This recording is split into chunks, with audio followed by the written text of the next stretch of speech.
to Galactic Grandmother Heart to Heart. My name is April, and my special returning guest today is Alandra Markman.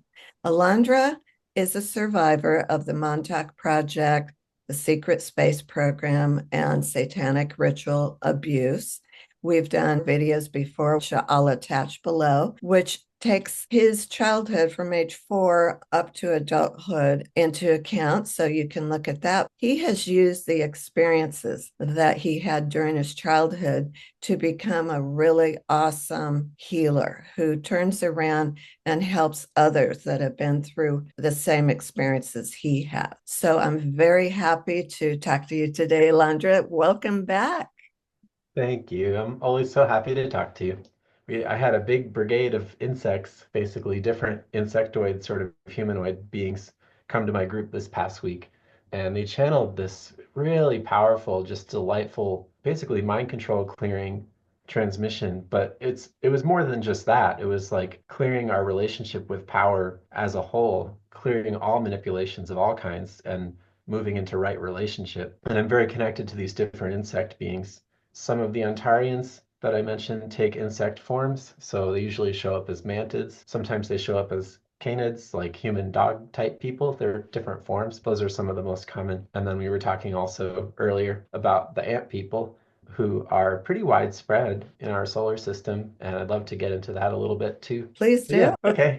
We don't hear about this enough. And I think it's wonderful for information and education. Yeah, well, I mean, there are so many groups. There's a vast collaboration there, which is very frequent. But yeah, I wanted to talk about the ant people because they're so important to our development. Large groups of them live under the earth on various levels inside the earth. Large groups of them also live on Mars and other places in our solar system. These are some of the places where I have direct experience of them. Many Mars survivors have talked about the horrific wars, especially in the 80s, 90s, going into the 2000s. From what I understand, things have calmed down a little bit now. But there were very, very intense wars between human factions and indigenous factions and reptilian factions. The ant people I wanted to bring up because they hold a very grounded frequency. I mean, obviously, literally, they're living in the ground. And their consciousness is it's very focused in a more expansive way than we usually think about focus. So the transmission in my group this week was very much about that, this sort of higher version of willpower, which is more like a collective willpower being expressed in the immediate moment, which is something that is really good for us to remember at this time because our ideas about willpower are so small and ego driven and kind of lonely feeling, you know? And when we think about asserting our will, it's almost always like in defiance of some other person or, you know, some situation. And that has its place and that's to be honored. But will is such a vast thing. Intention, obviously, as everybody spiritual knows, like intention is the secret sauce. Like everything exists by intention. That's the whole deal of existing.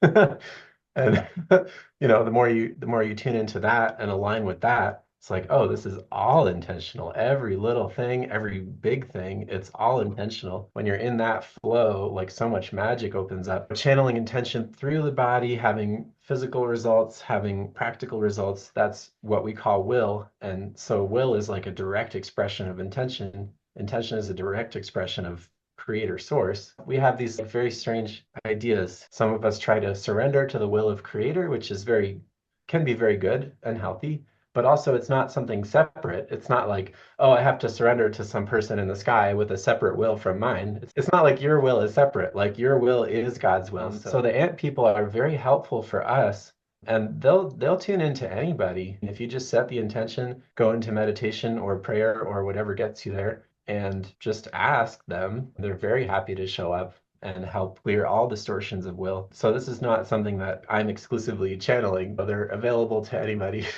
Can I ask you a Yeah, question about the sure. people? Are they like we are? They have a collective consciousness, but they have also their individual consciousness. Yeah, absolutely. They're not just a hive mind. Yeah, they definitely have individual will as well. For those unfamiliar, generally they're bigger than we are, ranging in size among different subspecies, pretty close to us, maybe 6 or 7 feet, and then getting up to 11 or 12 feet, like, or sometimes larger.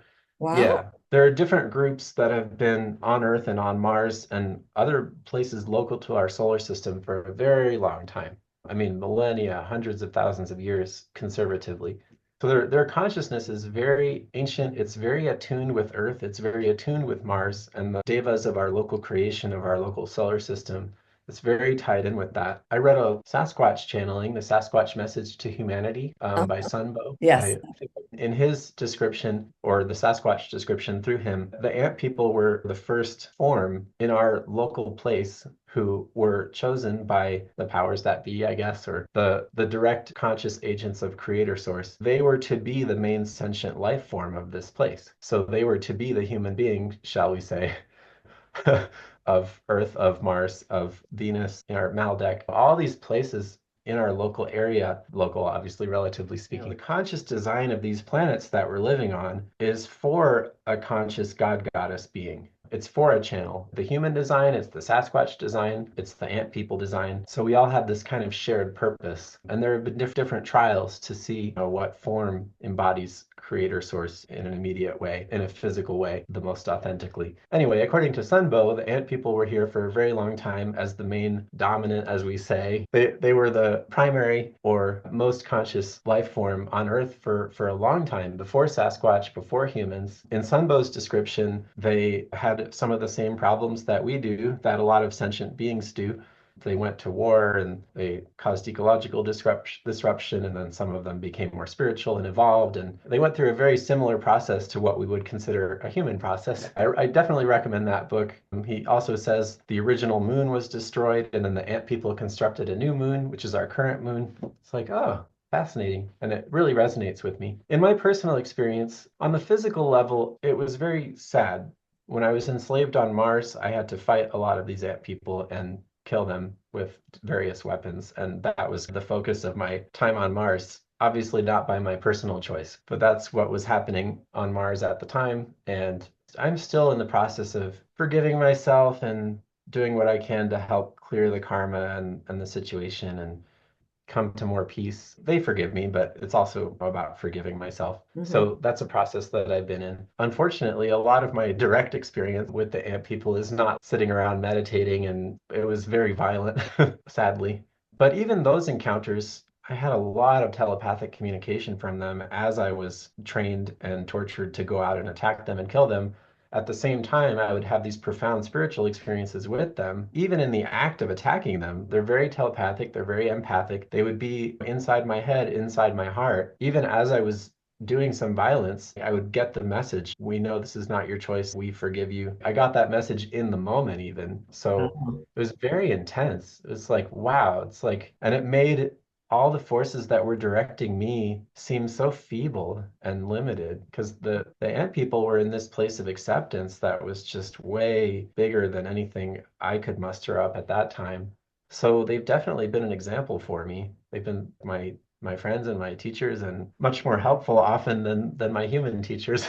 I have another question. It seems like all the conversation about extraterrestrials revolves around occasionally mantids, but mostly humanoid figures and reptilians. Do the ant people also have their own light ship and galactic councils and all of the same things? Of course. Yes, of course. Yeah, they have different forms. Again, even just saying ant people is like a broad generalization. Like saying reptilian, there are so many different kinds with different levels of technology, different levels of inner advancement. And the same is largely true for the ant people. Some of them became very robotic and warlike. Some of them became very enlightened and peaceful. And they've had their own splits and divisions and bifurcations of their evolution. Yeah, generally speaking, they also use physical craft to get around like other species. Some of them are so personally advanced that they can just use their own field, their own Merkaba as their vessel to get around. So they don't need a physical spaceship. That is a thing among them, just as it is among us. And then there are those who do have physical craft. Of the ones I've seen, a lot of them are these kind of beautiful, they kind of remind me of a chrysalis, like a butterfly chrysalis. They have these living ships that they travel around in that I always was quite in awe of. Not that I got to see them very often. I was mostly on the surface. That's one thing that comes to mind. They have organic craft that they use. A lot of their technology is really made from natural materials. They're not big on metals that have to be mined from the earth and chemicals to control this and that. And there are some of them who do have those sorts of technologies that are more metallic and what we would conventionally think of as a spaceship. But a lot of their technology is more organic, and they have a symbiotic relationship with other insectoid species and other sentient species of many different kinds. So a lot of these creatures on Earth that we have these miniature versions of, a lot of them have more self-aware versions elsewhere in our solar system. A lot of life on Earth is like that. Like a lot of the forms on Earth have a much more self-aware form that they are representing. So sometimes we tune into that when we have spiritual experiences with different creatures, and obviously they have a high intelligence, like as a collective that we can tune into. It goes for many different kinds of insects, many different kinds of life, pretty much any animal that you can name on the earth. Earth also, again, is a place of really heightened intentionality, which is the irony is that we're exploring it through unconsciousness. So humans are doing that, and everybody else who's here, all the animal people are also doing that. They're exploring unconsciousness as well. They're having their journey into ignorance and into self-remembrance and being represented by these kind of lower forms of something, but they also have higher forms. Just like us, we're the lower form of who we are. Mostly for, yeah, Yeah. for most intents and purposes. Wow, it's so interesting. And that's a huge perspective that I think that we all need to be open to. That's really wonderful to learn about them because they are mentioned in our own human history. They're mentioned to have been in Egypt, and the Hopis give the ant people, and if there's another name for the ant people that we should be using, I'd like to know what that is. But the Hopis say that the ant people saved them twice. One Mhm. was the first world, which was destroyed by fire, and the Hmm. second was the second world, which was destroyed by ice. Hmm. And in both times, the ant people gave him sanctuary, actually guided him into subterranean caverns, taught him how to survive down there, how to sprout beans and store food until it was safe for them to come out. Yeah, I definitely believe that. And I've heard versions of those stories. I don't really know anything about their presence in Egypt except they were mentioned. Do you have any information about that? Early Egypt was really an open society. They had open ET contact regularly. They were very aware of a lot of things that we now consider quite incredible. I can speak to that because I was one of the refugees from Atlantis who helped to create early Egypt, and I had lifetimes there afterwards. Yeah, early Egypt was a place of open contact. So be it with ant people or avians from Sirius or whatever, large numbers of people at the very least were aware of these exchanges and very open to different forms of life. That's when we had contact with some other interdimensional beings that are famously channeled and celebrated. The Ra contact, like the Law of One books, which I love Oh, talking about them. So Ra was from Venus, and Ra came to Earth and was openly manifest at that time. The Hathors, they came around that time. It was a time when there was very open contact with different forms of humans and different forms of consciousness, including ant people, including different forms of animal people. Some of those representations on hieroglyphs are just pretty accurate depictions of different ETs. I really resonate with the jackal, and some of the Ontarians are dog-headed, like very similar form to what is shown on those hieroglyphs. So I feel like some of them are just literal representations of things that were physically happening. I feel like right now you're tuned into the ant people consciousness, aren't you? Mhm. I feel like they may have a message for us. Yeah, I'm really delighted to have them in my field. I mean, this is a core part of my life path and my spirit work. The insect beings are with me always. It's just really whether it's emphasized or not, like that's just a core part of my vibration and my field. So yeah, I'm always I'm always channeling them to some extent. And it's an honor, and I appreciate it. Ah, for us too.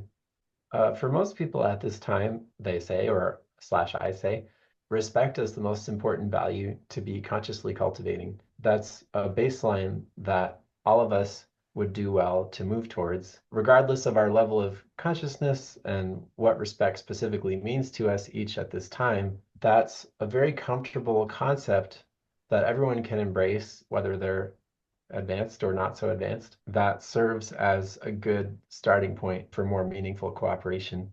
We're still working through some of the precursor stages to respect, a lot of brutality between human beings on different levels, not just publicly and obviously with the satanic cults that I talk about, but also just on the casual personal level. It's giving and getting respect is the main concept, the main cluster of emotional growth that we're moving towards working with, starting to actually understand how to practice. And we're clearing all sorts of disrespect on all sorts of levels, like whether it's institutional or personal, whether it's trauma-based mind control and these really extreme torture experiences, or whether it's with much more pedestrian family emotional abuse or neglect. Like, as the channel has been saying, as I've been saying, the human diaspora is quite widespread across our solar system and beyond. And a lot of us also have these different lifetimes on different planets. It's not just places on Earth, it's probably Mars and Venus and Maldek and all these different places in the solar system where we have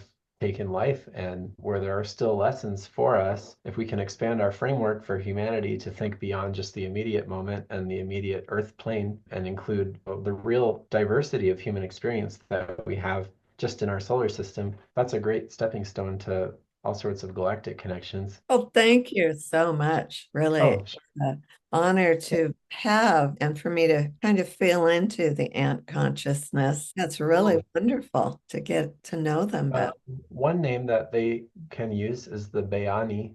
How do you spell that? I'm spelling it Beani, but it sounds looks like beanie, but Bayani. Ooh, that's a pretty name. Bayani or the Bayanu. They're saying that was an Atlantean name that we can use. Can try that. You heard it here first, folks. Here it is. Great. Actually, I've been hearing that for years and never quite assigning it to them. So that tracks for me personally. So we can call them the Bayani or the Bayanu. I like it. Um, Yeah. and these are one of the more conscious paths of development that the various ant peoples have taken. Well, that was wonderful. And you've done us a service by introducing us to the collective consciousness of the Bayani or Bayanu. Mhm. And that, I think we should wrap it up. Well, thank you so much for your time. I really appreciate you coming on, Having me. and we will talk soon. We'll talk soon. Bye.